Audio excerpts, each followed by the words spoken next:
بسم اللہ الرحمن الرحیم۔ آج ہم بات کریں گے ایٹامک ہیبٹس۔ یہ کتاب لکھی ہوئی ہے جیمز کلیئر کی، اور اس کا جو ٹائٹل کور ہے اس کے اوپر بھی دیا ہوا ہے ٹائنی ہیبٹس ریمارکیبل ریزلٹس۔ تو دیکھتے ہیں کہ اس میں کیا کچھ کہا گیا ہے۔ تو سب سے پہلی چیز جو وہ بات کر رہا ہے وہ یہ ہے کہ آپ امپاور کر سکتے ہیں اپنے آپ کو بائی میکنگ اسمال چینجز۔ تو اس کتاب میں مصنف جو ہے وہ یہ کہہ رہا ہے کہ don't set goals instead adopt good habits. کہ وہ کہتے ہیں گول سیٹنگ جو ہے وہ کسی وقت اتنی فائدہ مند ثابت نہیں ہوتی، کیونکہ آپ کسی سٹیج پہ جا کے ڈسکور کرتے ہیں کہ یہ جو آپ نے گول سیٹ کیا تھا یہ کوئی آرٹیفیشل گول تھا، کسی وجہ سے آپ نے وہ گول اس کو بنا لیا، مگر بعد میں آپ کو سمجھ آئے کہ یہ تو ایسی چیز ہے جس کی آپ کو دل سے، جس کو آپ انجوائے نہیں کرتے۔ مثلا آپ کو کسی نے کہہ دیا کہ جی آپ ڈاکٹر بن جائیں تو آپ اس طرف چل پڑے، مگر بعد میں کسی سٹیج پہ آپ کو یہ محسوس ہوگا کہ جی میں تو ڈاکٹر بننا ہی نہیں چاہتا تھا، میں تو اس پروفیشن کو انجوائے ہی نہیں کرتا، میں تو انجینئر بننا چاہتا تھا۔ تو اس لیے گولز جو ہے نا وہ کئی دفعہ ڈسیپٹیو ہوتی ہیں، مگر ہیبٹس جو ہیں وہ بہت ہی نیچرل اور بہت ہی عمدہ چینج آپ کے اندر پیدا کرتے ہیں۔ مگر ان کو بھی آپ نے جس طرح ایک بچے کی تربیت کرنی ہوتی ہے، اس کو نرچر کرنا ہوتا ہے، اس کو گرو کرنا ہوتا ہے، اسی طرح ہیبٹ کو بھی ود پیشنس آپ نے گرو کرنا ہے اپنے اندر۔ وہ تو habits have a compounding effect, یعنی ان کا جو اثر ہے نا وہ بہت زیادہ ملٹی پلائی ہو جاتی ہے۔ یعنی اگر آپ نے ایک اچھا ہیبٹ اڈاپٹ کر لی ہے تو اس کی وجہ سے آپ میں ڈیلی ایک بہتری آئے گی، اور وہ بہتری جو ہے وہ ملٹی پلائی ہوتی جائے گی، اور اس کے متعلق آپ کا ذہن بھی چلے گا، اور آپ اس ہیبٹ کے اندر داخل ہو جائیں گے تو وہ ہیبٹ آپ کو بہت دور تک لے جائے گی۔ تو habits have a compounding effect. پھر اس کے بعد the improvement that happens due to habits is fantastic.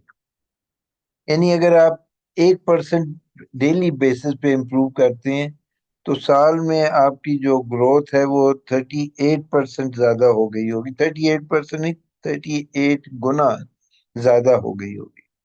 تو اس لیے ہیبٹس جو ہیں ان کو اڈاپٹ کرنا، ان کے اوپر ورک کرنا زیادہ امپورٹنٹ ہے بنسبت گول سیٹنگ کی۔ پھر وہ کہتے ہیں کہ 4 اسٹیپس اس میں انوالوڈ ہیں ہیبٹ فارمیشن میں۔ میک اٹ آبویس، یعنی اگر آپ نے بک ریڈنگ کو ایز اے ہیبٹ بنانا ہے تو آپ کتاب اپنے سرہانے رکھیں رات کو سونے سے پہلے، تاکہ آپ اس کو پک کریں اور اس کو پڑھنا شروع کر دیں۔ میک اٹ اٹریکٹیو، یعنی ایسی کتاب پڑھیں، ضروری نہیں کہ شروع میں ہی آپ بہت زیادہ سنجیدہ قسم کا یا مورل قسم کا لٹریچر پڑھیں، ایسی ہو جو کہ آپ کو بہت اٹریکٹیو لگے، بہت انٹرسٹنگ لگے۔ آپ کامکس بھی پڑھ سکتے ہیں۔ تو make it easy, make it easy کا مطلب یہ ہے کہ اس میں آپ کو زیادہ ایفرٹ نہ کرنی پڑے۔ مثال کے طور پہ آپ جم جانا چاہتے ہیں تو اگر آپ نے گھر میں ہی جم بنا لیا تو اٹ از ویری ایزی، اور اسی طرح اگر جم آپ کے گھر کے بہت قریب ہے تو آپ جا سکتے ہیں، مگر اگر دور ہوگا تو آپ ہو سکتا ہے کہیں کہ جی اب اتنی سردی میں کون جائے، یا اتنی گرمی میں اس وقت کون جائے، یا اس وقت اتنا ٹریفک ہے تو میں کیوں جاؤں۔ تو اس طرح مطلب ایک کاہلی سیٹ ان ہو جاتی ہے۔ میک اٹ ریوارڈنگ، یعنی جس وقت وہ آپ کریں جو بھی ہیبٹ کو جو گرو کرنے کی کوشش کر رہے ہیں، تو اس کے at the end of the day آپ کو اس کا کوئی امیڈیٹ ریوارڈ ملے، آپ کو اس میں ایک آپ کے ڈوپامین لیول جو ہے وہ بڑھ جائے، کیونکہ آپ نے اس ہیبٹ کو اپنے اندر سمو لیا ہے۔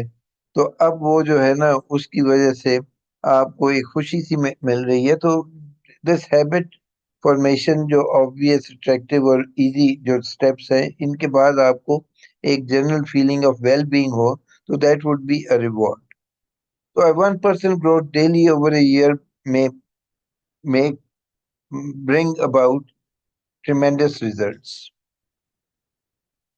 تو یہ چیز ہے اس میں. اب اگر دیکھتے ہیں کہ جس طرح کچھ سجیسٹڈ گڈ ہیبٹس ہیں. ریڈنگ آپ کر سکتے ہیں ڈیلی، رات کو آدھا گھنٹہ پڑھ لیں، سونے سے پہلے پڑھ لیں. ایکسرسائز جو ہے یہ ضرور کریں تاکہ آپ کی جو ہے جسم کی تھکان، جو آپ کے جسم کی مسلس ہیں وہ ٹیون اپ ہو جائیں. میڈیٹیشن ضرور کریں، آدھا گھنٹہ کریں، 15 منٹ کریں، مگر ضرور کریں. اگر آپ میں رائٹنگ ایبلٹی ہے، آپ اچھا لکھ سکتے ہیں، تو میک اٹ اے ہیبٹ کہ ہر روز چاہے ایک پیراگراف ہی لکھیں، وہ ضرور لکھیں. پھر چیریٹی آن ڈیلی بیسس کریں. That has a very positive effect. اگر آپ کو ویڈیو بنانے کا شوق ہے تو وہ بھی ایک بہت اچھا ہیبٹ ہے، جس سے آپ یوزفل آئیڈیاز جو ہیں یا انٹرٹیننگ آئیڈیاز جو ہیں وہ لوگوں تک پہنچا سکتے ہیں. تو اس کو بھی آپ ضرور فالو کریں. تو you may choose many other good habits.